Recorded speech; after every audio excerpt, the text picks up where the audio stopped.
Olá pessoal, bem-vindos de volta ao nosso segundo vídeo especial sobre criptomoedas, especialmente ainda Bitcoin.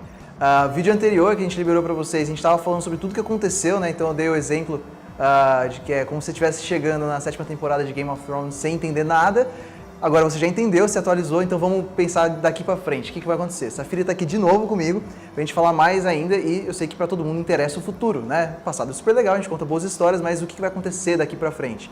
Então, passado todo aquele evento 1º de agosto, e agora Bitcoin está sendo falado pra caramba em todas as redes sociais, agora passo no restaurante, as pessoas conhecem sobre Bitcoin, pega o Uber, o cara conhece sobre Bitcoin, então vamos falar sobre o que a gente espera daqui pra frente. E acho que essa é uma pergunta já pra gente começar. Então, Safiri, bem-vinda de volta.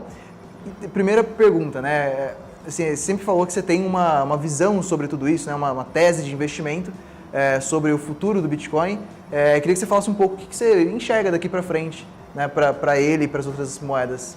Eu enxergo um futuro bastante promissor, né? Esse movimento que a gente tem visto mais fortemente nesse ano, ele é apenas a ponta do iceberg.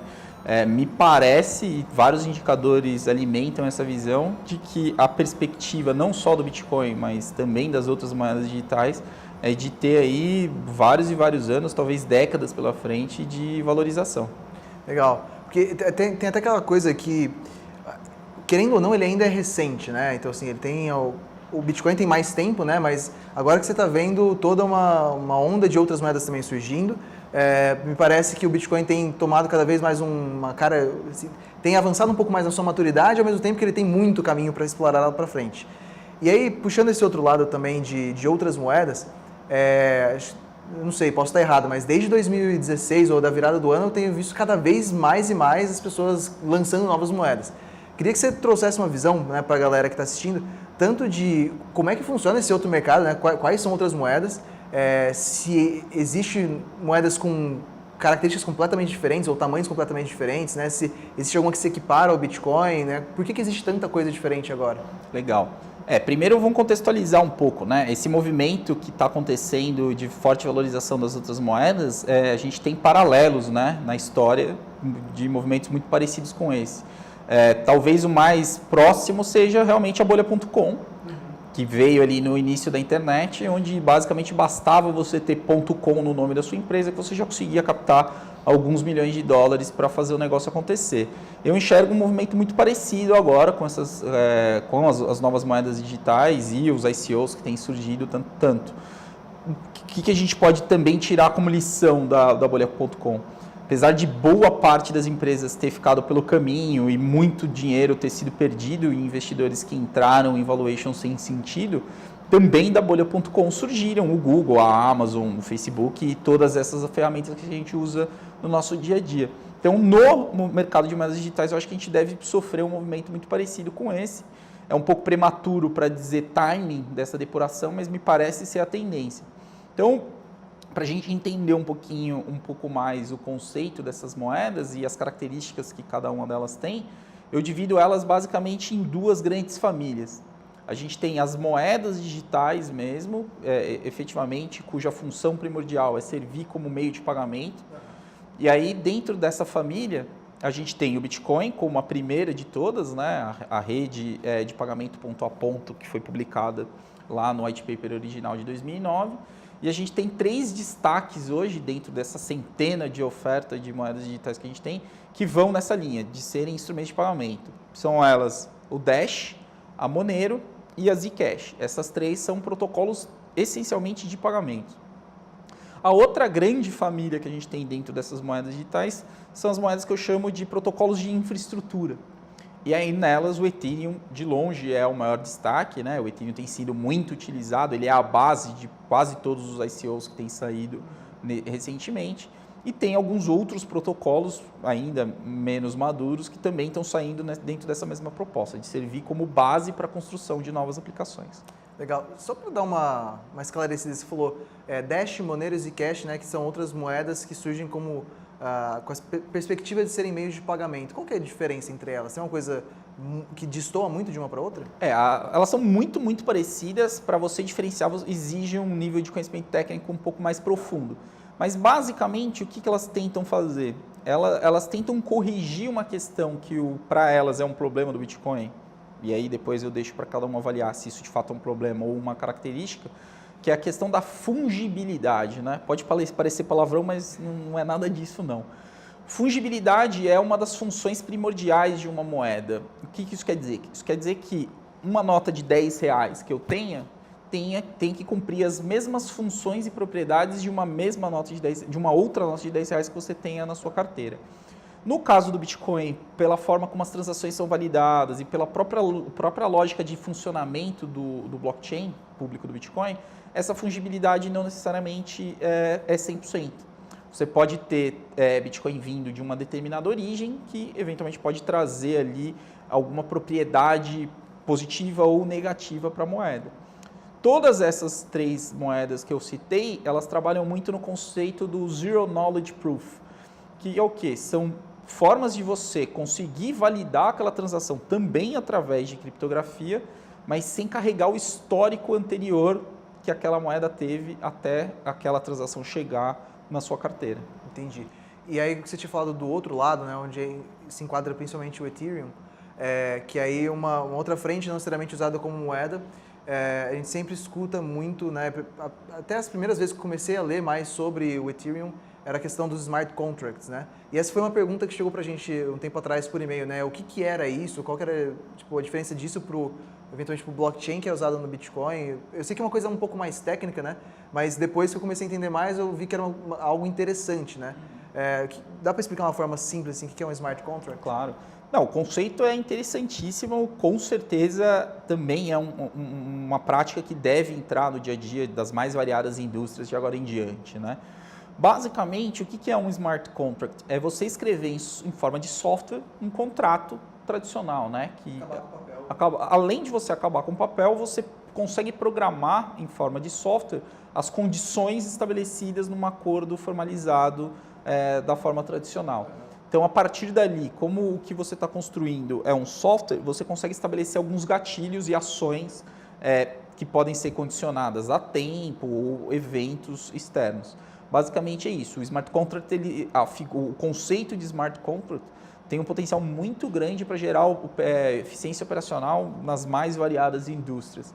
Hoje, os casos mais interessantes de smart contracts estão ligados à supply chain e também a questão das ICOs, né? As ICOs nada mais são do que smart contracts. Que é o quê? São empreendimentos que são concebidos e formalizados através de software. Tá, e também se eu usasse isso dentro de um cartório, eu nunca mais ia precisar pegar fila para reconhecer firma. Infelizmente no Brasil não, né? O cartório é uma questão de fé pública, né? É uma predisposição da norma, mas a gente também sabe que mais de 80% dos casos que vão até o cartório, eles vão ao cartório simplesmente por conveniência, porque é assim que as pessoas se habituaram a formalizar esse tipo de acordo, né? Isso é uma informação que vem até da própria indústria dos cartórios.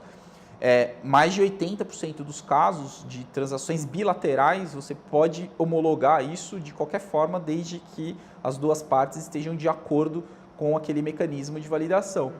E aí você pode, hoje já existem ferramentas, uma delas é um caso brasileiro chamado Original My, onde você pode usar o blockchain para fazer a formalização de qualquer tipo de acordo, desde que as duas partes estejam de acordo com as questões estabelecidas e com o mecanismo de assinatura e validação. Legal.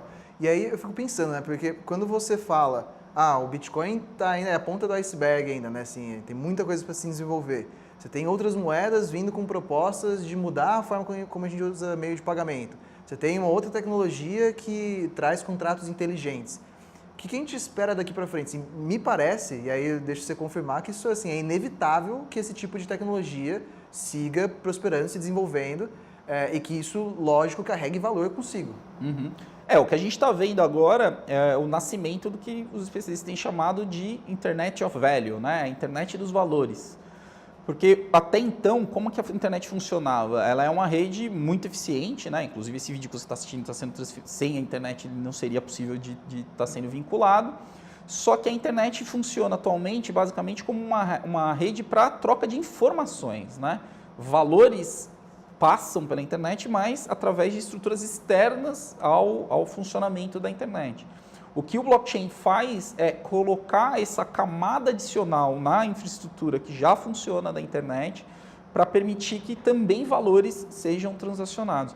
Então, o que o blockchain traz como possibilidade é basicamente isso, né? É o nascimento da chamada internet de valores. Legal. E aí, como eu falei assim, isso carrega valor, né, junto consigo. E aí vamos voltar para o assunto do Bitcoin, né? Então, daqui para frente, o valor dele ele vai sendo, lógico, assim, o que tem acontecido até agora, né? O Bitcoin ele tem superado os valores históricos dele, ele está cada vez mais ganhando espaço e valor monetário. E assim, quais são gatilhos, né? O que pode levar o Bitcoin a continuar se valorizando? Ou o que tem feito ele se valorizar até agora? Assim, como que a gente poderia olhar para o futuro e falar, beleza, se isso daqui acontecer para o futuro, isso é bom para o valor do Bitcoin subir, né? Quais são esses eventos que podem levar a isso? Um bom indicador para ter como termômetro relacionado à valorização é o número de transações diárias, né? Isso está disponível publicamente na internet, qualquer pessoa pode acessar, e isso dá muita confiança do ponto de vista da continuidade desse processo. Hoje a gente está na casa em torno das 300 mil transações diárias e a perspectiva é que isso siga escalando agora que as questões das limitações do protocolo estão endereçadas, né, a partir do SegWit. Um outro fator importante para a gente olhar não é nem tanto em relação ao Bitcoin, mas em relação às alternativas que o Bitcoin pretende atender, né? O modelo das moedas tradicionais emitidas pelos bancos centrais nunca esteve, talvez, tão questionado, né? Hoje os bancos centrais, isso já é consenso no mercado, são o principal agente de risco dos mercados, o que contraria a função primordial do Banco Central. Deveria ser também um agente mitigador de risco. Hoje a gente vê a situação exatamente oposta a isso. Então, no momento onde você vê tensões das mais variadas no mundo, né? E aí agora mais recentemente muito forte na Coreia do Norte, faz com que investidores ao redor do mundo inteiro tentem colocar dentro dos seus portfólios ativos de proteção que tenham baixa correlação com os ativos tradicionais. E aí é onde o Bitcoin entra se a gente for encarar ele simplesmente pela lógica do ativo financeiro. Ele é um ativo financeiro que pode ser considerado como um ativo de proteção, porque ele tem baixíssima correlação com bolsa, com moeda, com os outros ativos. A ação da Vale subir não tem nada a ver com o preço do Bitcoin, não tem nada a ver com o preço do Bitcoin. E é legal quando você fala isso, né? Porque assim, tradicionalmente o que a gente usava ou usa ainda, né, como proteção, assim, ouro, né, uma coisa historicamente reserva de valor, né? Se pensar na própria história, sei lá, durante a guerra, as pessoas que ficavam sem dinheiro ali, precisavam vender alguma coisa de ouro para resgatar. Isso é uma forma de você guardar valor em algo físico, né? E tanto o ouro quanto o dólar são dois ativos que ainda são muito usados no Brasil e no mundo para reserva de valor. E fora que você tem aquele lance, né? A bolsa tem uma relação inversamente proporcional ao dólar, né? Se a bolsa começa a subir, às vezes o dólar vai cair, né? E quando a bolsa cai, você ter dólares ou algo em dólar faz com que você mantenha essa estabilidade. E o Bitcoin então surge como mais uma dessas coisas. E aí também existe uma relação do próprio Bitcoin com o dólar, certo? No Brasil, especialmente, essa relação ela é bem muito forte, né? Nos momentos onde aumenta a demanda por dólar, isso tende também a gerar uma demanda adicional por Bitcoin, porque o Bitcoin adquirido no Brasil pode ser vendido em qualquer outra moeda, né? Dólar principalmente. Então, é um canal alternativo para os investidores que querem ter exposição em moeda estrangeira. Legal. E aí também outra coisa que eu acho legal, como a gente compara, né? E tem toda aquela história que a gente já falou, né? O Bitcoin ele é considerado ouro digital, por ser essa reserva de valor. E aí, ao mesmo tempo, vamos pensar agora como um investidor que está montando a carteira dele, né? Está escolhendo os investimentos. Se ele fosse colocar ouro, né, a gente nunca falaria para essa pessoa, compra toda a sua grana agora em ouro, né? A não ser que a gente estivesse dentro de um apocalipse de zumbis que a gente não está. Né? Mas sim, existe uma exposição, sei lá, para 5%, 10% em ouro. Com o Bitcoin também é algo parecido, certo? Existe uma exposição ali responsável, vamos dizer, ou uma coisa que seja saudável, ainda mantendo os outros investimentos que a pessoa tenha. Uhum. Só um adendo, tá?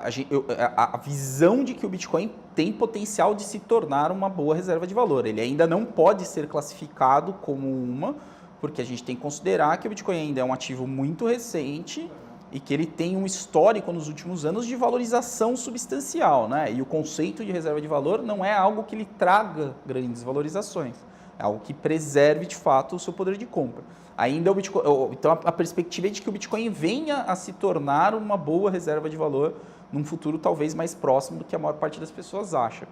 Agora, em relação à exposição, o que eu tenho recomendado, não necessariamente eu pratico, tá? Minha exposição é um pouco maior do que isso, porque eu estou envolvido nesse mercado já há quase 4 anos, então eu tenho uma exposição um pouco diferente. Mas para quem está chegando agora, para quem está montando carteira, ou para quem já tem uma carteira bastante diversificada e está pensando em alocar uma fatia dos seus recursos em Bitcoin, uma alocação não superior a 5%, considerando um portfólio já bem diversificado. E aí, por que os 5%? Porque os 5% é um percentual que consegue te expor, mas também em caso do Bitcoin retroceder ou entrar numa espiral de desvalorização, é algo que não vai comprometer fatalmente o restante do seu portfólio. Não, e é legal quando você fala isso, porque isso não é nada diferente de como a gente trata outros investimentos, né? Nunca a gente vai querer dizer aqui, não, o Bitcoin sempre vai se valorizar ou só vai se valorizar. Porque, como qualquer outro tipo de investimento mais ou menos arriscado, ele pode seguir para os dois lados, para cima ou para baixo. Mas o que não dá para ignorar é que ele tem muito potencial de ir para cima, né? E é aquela coisa que a gente chama da assimetria, ou o custo-benefício, né? O tanto que eu vou pagar para ter isso é muito pequeno frente ao tanto que eu posso ganhar. E aí eu acho legal que, pô, mesmo que eu fale, não, beleza, eu vou até 5% da minha carteira, né, o Bitcoin ele é divisível pra caramba, né? Então eu consigo comprar frações e frações. Então eu consigo começar com muito pouco. E 2, mesmo com pouco, eu ainda consigo ganhar muito se ele seguir essa trajetória que a gente vislumbra, né? Então, isso que é uma coisa legal, porque tem muita gente que chega com essa dúvida de, putz, será que eu preciso sacar meu dinheiro, tá lá no Tesouro Direto para comprar tudo em Bitcoin, ou devo entrar de cabeça agora? E me parece assim, não deixe de estar lá, mas seja responsável, né, com a sua exposição ao Bitcoin. Você colocou 2 palavras que para mim são chave, né? Primeiro é o quão democrático o Bitcoin é como alternativa de investimento. Não sei quem já teve a oportunidade de investir em ações. Se você está investindo em ações e você não tem capital suficiente para comprar um lote inteiro daquela ação, e aí um lote estou falando de 100 unidades, muito provavelmente boa parte da sua rentabilidade vai ficar pelo caminho como taxa de corretagem. Né? Ou você vai fazer que nem eu, que a primeira ação que eu comprei, tive que comprar um lote de 41 ações, porque eu não tinha grana, justamente por isso, não dava para comprar, e eu falei, não vou ficar sem.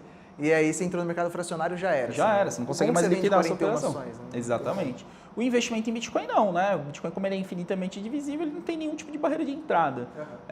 Tecnicamente é possível que você comece a sua carteira com R$10, R$5, o valor que você tiver interesse. Mas também não é o recomendável, porque se R$5 der 10%, 100%, você vai ter R$20, nada vai ter mudado na sua vida. Então, você tem que ter uma exposição ao risco conservadora do ponto de vista do total do seu portfólio que você está comprometendo, mas também tem que ser um montante que, caso aconteça uma valorização substancial, aquilo faça diferença na rentabilidade final da sua carteira. E aí o ponto é esse, assim, é tentar evitar cometer os erros mais comuns entre todos os investidores, né? Não só em Bitcoin, como em qualquer outro tipo de ativo, que é entrar geralmente quando o mercado está sobreaquecido, que é o momento que a gente tem hoje. Por que no Bitcoin talvez ainda seja uma oportunidade? Porque é aquilo que a gente começou, né? Apesar dele ter subido muito nas últimas semanas, ainda é muito pouco perto de tudo que tem para acontecer aí, né? A gente está ainda talvez ainda na pré-história do Bitcoin. E é o que você falou até no vídeo passado do destravar valor, né? Destravar valor. Você está liberando a barreira que existia, então ainda tem um caminho para cima. Exatamente. E aí o lado bom é esse, assim, como espaços como esse, e Bitcoin entrou definitivamente na mídia, isso tem feito com que mais pessoas saibam que o Bitcoin existe. Mas 90% dessas pessoas não se propõem saber como ele funciona, de onde ele veio, para que ele serve, né? As pessoas estão vendo aquilo, algumas até tomando algumas decisões de investimento, muitas vezes precipitadas, mas sem entender a lógica daquilo. Aí essa pessoa ela não é um investidor, essa pessoa se torna um torcedor do Bitcoin. E torcedor, né, acho que tem coisas mais legais pra gente... Corinthians. Pra gente investir. não vamos polemizar, mas... então, assim, acho que a oportunidade que existe num mercado que está nascendo é você já entrar nele com a devida carga de informação e tomando decisões de investimento conscientes, para você, de fato, ser um investidor em moedas digitais e não um mero especulador que está comprando aquilo, não sabe muito bem para quê e nem para onde aquilo está indo. Até porque, e aí, de novo, acho que é um paralelo muito bom com o próprio mercado de ações.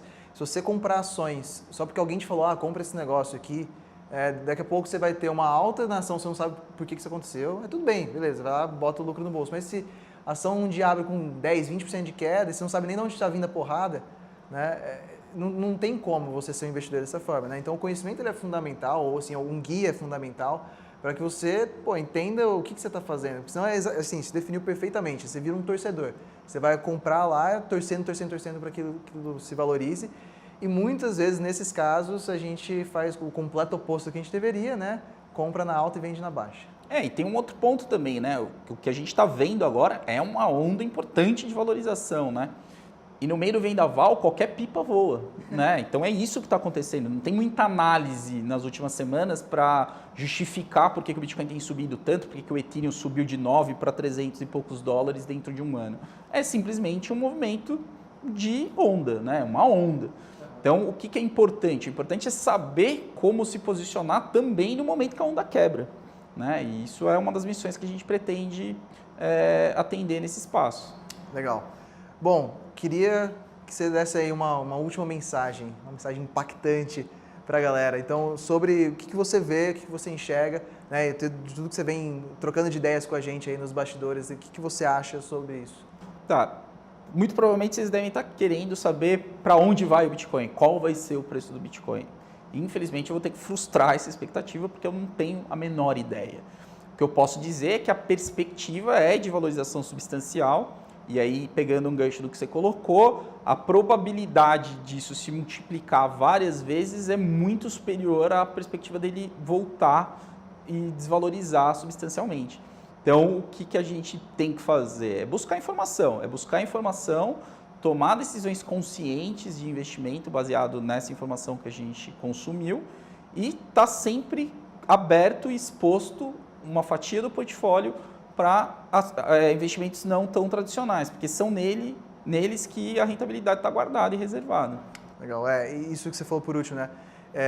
Aqui, se você quer realmente ganhar dinheiro, né, ou pelo menos acelerar esse processo, fugir do óbvio é um ponto essencial. Porque se eu estiver onde está todo mundo, né, o dinheiro não está ali, a gente está repartindo entre todo mundo. E chegar na frente, né, ou fugir do próprio consenso, lógico que de uma forma responsável, né, com um pouco do seu dinheiro, mas fazer isso é essencial, que é um dos pontos que unem todas as histórias de sucesso de pessoas, né, que ganharam dinheiro. Bom, Safiri, valeu. Acho que ainda tem muitos assuntos para a gente seguir discutindo. Para você que assistiu, quero dar um último recado. A gente não à toa, né, veio falando desse assunto de Bitcoin, moedas digitais e futuro disso tudo durante praticamente o mês de agosto inteiro, né? Começamos lá no final de julho, quando a gente estava ainda falando sobre o 1º de agosto. Como eu disse, não é à toa, porque não só esse é um assunto super interessante, importante, quente, como ainda tem muito para a gente aproveitar sobre ele, né? Sobre essas moedas digitais daqui para frente. E justamente por isso a gente vem fazendo todos os nossos esforços, né? Eu, o André, o Safiri, para que a gente consiga lançar um projeto muito legal para vocês aqui, para que a gente possa seguir exatamente nesse ponto que o Safiri tocou, de dar mais informação, dar o caminho necessário para que a gente possa aproveitar isso da melhor forma possível. Então, convido você a ficar ligado no que a gente vai publicar nas próximas newsletters, nas próximas semanas. A gente vai ter muita novidade, vai ter muitas coisas legais. Safiri vai estar com a gente ainda para apresentar essas coisas. Para você, eu agradeço a presença aqui nesse vídeo, né? Continue mandando suas dúvidas, está sendo muito legal tudo que todos os nossos leitores estão mandando de feedbacks, né? De dúvidas, de perguntas sobre como que funciona tudo isso. Muitas delas a gente está buscando responder, ainda tem muito espaço para a gente responder muitas mais. Então, obrigado pela sua presença, valeu, Safiri. A gente vai se vendo, fique aí ligado nos próximos passos, próximos capítulos. Valeu!